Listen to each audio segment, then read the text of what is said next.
¿Alguna vez te has detenido a pensar en lo que realmente sucede detrás de la pantalla de tu teléfono cuando el algoritmo parece conocerte mejor que tú mismo? Vivimos en una era donde nuestra existencia se ha fragmentado en ceros y unos. Creemos que dominamos la tecnología, que el cristal líquido de nuestros dispositivos es solo una ventana inofensiva hacia el entretenimiento. Pero, ¿y si esa ventana fuera, en realidad, un espejo unidireccional? ¿Y si el algoritmo no solo estuviera prediciendo tus gustos, sino moldeando la arquitectura de tu realidad para atraparte en un bucle sin fin? Dicen que los espacios liminales son lugares de transición, pasillos vacíos, centros comerciales a oscuras, hoteles cuyas alfombras parecen vibrar con una energía estática y olvidada. Son lugares que no deberían ser el destino, sino el camino. Pero hay un peligro oculto en obsesionarse con ellos, porque cuando miras demasiado tiempo al vacío de un pasillo digital, el vacío decide que es hora de mudarse a tu casa. Esta es la historia de lo que sucede cuando el sistema operativo de la existencia sufre un error crítico. Eran pasadas las 3 de la mañana, esa hora en la que el silencio de la ciudad se vuelve pesado, casi sólido. Mateo estaba hundido en su sofá, con la única iluminación de la pantalla de su smartphone, proyectando un resplandor azulado y enfermizo sobre su rostro cansado. Tenía los ojos rojos, inyectados en sangre por el insomnio, pero no podía detenerse. Estaba atrapado en el scroll infinito. Últimamente, su algoritmo se había vuelto extraño. Ya no le mostraba videos de humor o noticias de tecnología, solo espacios liminales. Video tras video de pasillos amarillentos, oficinas sin ventanas y estacionamientos subterráneos que parecían extenderse hacia la eternidad. Había algo hipnótico en esa estética de la decadencia, en ese abandono digital que resonaba con su propia soledad. Hizo clic en un video titulado El lugar donde el tiempo se detiene. No tenía música, solo el zumbido eléctrico de unas luces fluorescentes parpadeando. La cámara avanzaba lentamente por un pasillo estrecho, con un papel tapiz descascarado de un color beige nauseabundo. Mateo sintió un escalofrío. El video no terminaba. El cursor de reproducción seguía avanzando, pero la imagen se congeló de repente. No fue un error de carga convencional. No apareció el círculo de buffering. La imagen simplemente se detuvo en un frame específico, un ángulo muerto del pasillo donde una sombra parecía estirarse más de lo que las leyes de la física permitían. Mateo frunció el ceño y golpeó la pantalla con el dedo. Nada. El teléfono estaba caliente, ardiendo, como si el procesador estuviera intentando calcular algo más allá de su capacidad.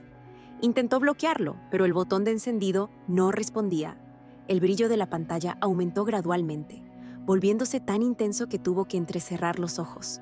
Un olor metálico, como a ozono y plástico quemado, empezó a llenar la habitación.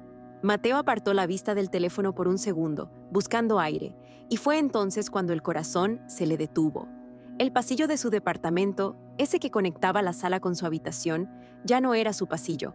Las paredes blancas y modernas habían desaparecido. En su lugar, el mismo papel tapiz beige del video cubría las superficies.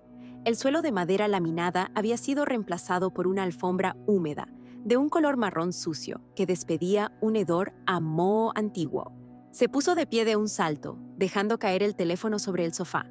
El silencio de la noche fue reemplazado por un sonido constante, un zumbido de baja frecuencia que parecía vibrar directamente dentro de sus dientes. Miró hacia la ventana, esperando ver las luces de la Ciudad de México, el tráfico nocturno o al menos el cielo oscuro. Pero no había nada. Detrás del cristal solo había una neblina grisácea, densa, una nada absoluta que no reflejaba ni su propia luz. ¡Qué demonios!, susurró, pero su voz sonó plana, sin eco, como si la habitación estuviera absorbiendo el sonido. Corrió hacia la puerta principal y giró la cerradura con desesperación. Al abrirla, no encontró el rellano del edificio ni el ascensor. Solo había más pasillo. El mismo pasillo infinito, con las mismas luces parpadeantes y el mismo olor a encierro. Regresó frenéticamente al sofá y tomó su teléfono. Era su única conexión con lo que conocía. Al encenderse la pantalla, notó que la interfaz había cambiado. Ya no estaba su fondo de pantalla, ni sus aplicaciones. Solo había una notificación en la parte superior. El icono del Wi-Fi parpadeaba. El nombre de la red a la que estaba conectado ya no era la de su hogar. Ahora decía 7 Alem conectado, Debajo, un mensaje de texto de un número desconocido apareció en la pantalla. El algoritmo ha encontrado tu ubicación ideal. Gracias por no cerrar la sesión. Mateo sintió que el frío le recorría la espina dorsal.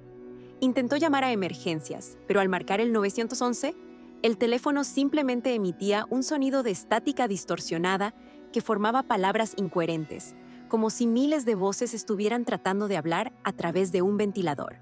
«Esto es un sueño. Tengo que estar dormido», se dijo a sí mismo, golpeándose la frente. «Es la privación de sueño. El cerebro está proyectando lo que vi en la pantalla». Pero el tacto de la pared era demasiado real. La aspereza del papel tapiz, el frío que emanaba del suelo, el peso del aire que cada vez era más difícil de respirar. Decidió caminar. Tenía que haber una salida, un final para esta arquitectura imposible. Usó la linterna de su smartphone para iluminar el camino, ya que las luces del techo empezaron a fallar, sumergiendo tramos del pasillo en una oscuridad absoluta. A medida que avanzaba, notó que la casa se estaba degradando. Los muebles que encontraba ocasionalmente, una silla vieja, una mesa coja, parecían versiones corruptas de sus propios muebles.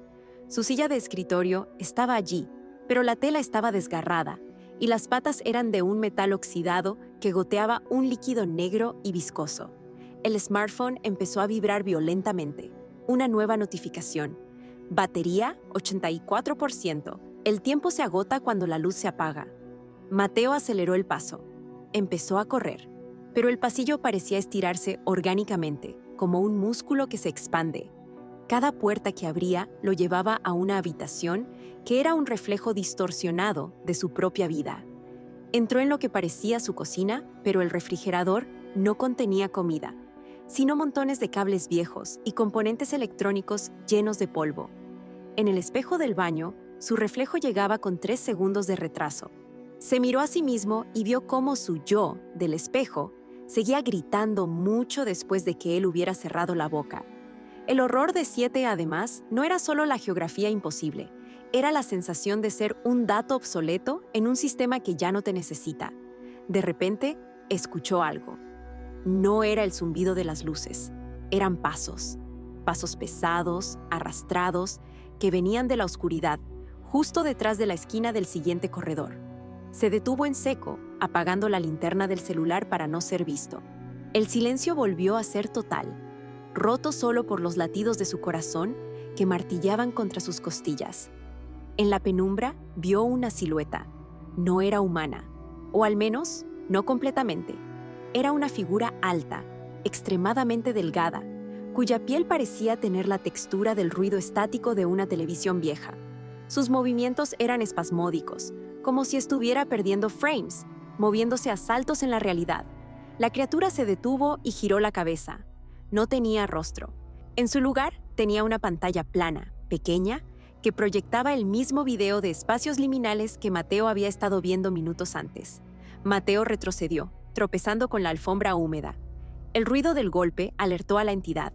El ser emitió un sonido chirriante, similar al de un módem antiguo intentando conectarse a la red, y empezó a avanzar hacia él con una velocidad antinatural.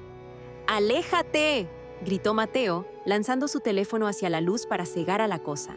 Corrió en dirección contraria, subiendo por una escalera que no debería estar ahí, atravesando puertas que daban a habitaciones boca abajo, donde el suelo era el techo y las lámparas crecían como hongos metálicos.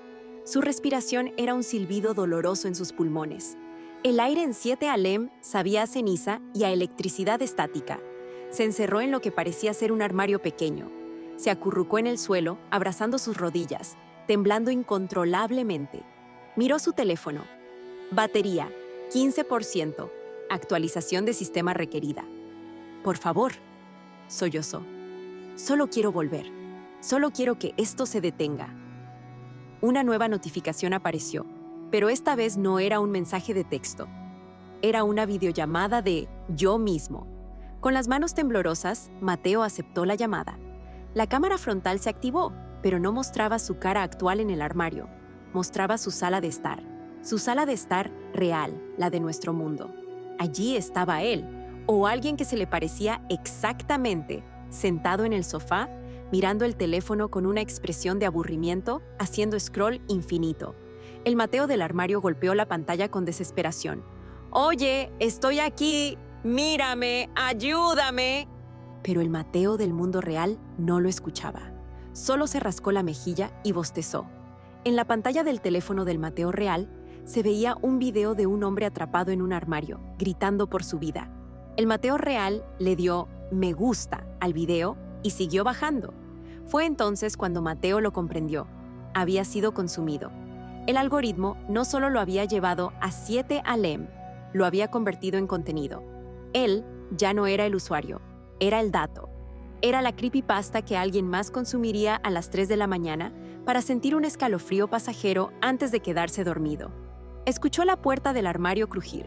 Los dedos estáticos de la criatura empezaron a filtrarse por las rendijas, como humo negro y pixelado. El olor a ozono se volvió insoportable. Miró la pantalla de su celular por última vez. Batería, 1%. La luz de la pantalla empezó a parpadear, perdiendo intensidad. El brillo azul que lo había acompañado durante toda la noche se desvanecía, dejando espacio para una oscuridad que no era solo ausencia de luz, sino ausencia de existencia. El zumbido de las luces fluorescentes se detuvo de golpe.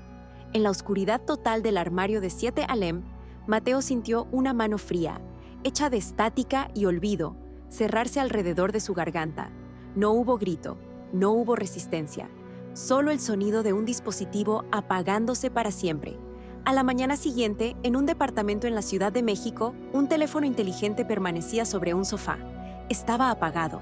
Cuando la policía entró días después, alertada por los vecinos debido al olor a moho, no encontraron rastro de Mateo. No había signos de lucha ni huellas dactilares extrañas.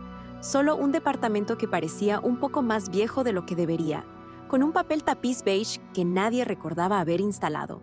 El técnico que analizó el teléfono de Mateo no pudo encontrar nada inusual, excepto una cosa. El historial de navegación estaba lleno de videos de espacios liminales, y en la galería había un último archivo guardado. Un video de 10 segundos grabado desde el interior de un armario oscuro. Al final del video, justo antes de que se cortara la imagen, se podía ver un par de ojos reflejando el brillo de una pantalla y una voz que susurraba, con una cadencia digital y rota. Gracias por conectar. No intentes desconectarte ahora. Así que, la próxima vez que te encuentres solo, de madrugada, navegando por esos rincones extraños del Internet, ten cuidado. No te quedes mirando demasiado tiempo esas imágenes de lugares vacíos. No busques el nombre de esa red Wi-Fi que no reconoces. Porque el algoritmo es paciente. El algoritmo es sabio. Y el algoritmo sabe exactamente en qué pasillo de 7 Alem hay una habitación que ha sido diseñada, píxel por píxel, solo para ti. Buenas noches. Y trata de mantener tu batería cargada. La oscuridad digital es mucho más profunda de lo que imaginas.